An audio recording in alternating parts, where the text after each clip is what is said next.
सर्वधर्मीय नव्हते. हं? सर्वधर्मीय नव्हते असं म्हटलं काय प्रश्न? हो हो नव्हते समभावी काय नव्हते सर्वधर्मीय हे नव्हते. आम्ही चिकटवलंय. हां. फक्त हिंदूवादी आणि हिंदू धर्म हा मग हिंदू धर्माच्या रक्षणासाठीच होते.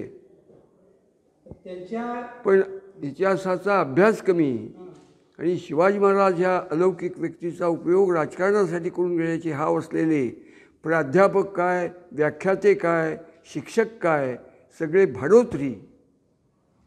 किती वाईट बोलतोय मी, त्यांच्याकडनं हा गलबला निर्माण झालेला आहे.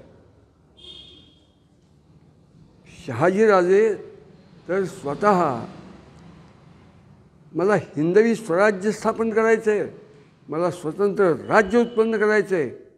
आदिलशाही, इमादशाही, बरीदशाही, निजामशाही, कुतुबशाही, मुघलशाही, डच, फ्रेंच, पोर्तुगीज, इंग्रज, सिद्धी हफशी या सगळ्या परकीय आक्रमकांनी सगळा देश खाऊन टाकला आहे. तो हिंदू हिंदू समाज, हिंदू संस्कृती याच्या रक्षणासाठी मला स्वतंत्र हिंदूंची सत्ता म्हणजे हिंदवी स्वराज्य उत्पन्न करायचे असं बोलले. पुस्तकात पुरावे आहेत. परंतु कुठल्याही गोष्टीचा उपयोग लहान लेकरू त्याच्या हातात दिल्यानंतर पहिल्यांदा तोंडात घालून खायला उपयोग होतो का बघतं.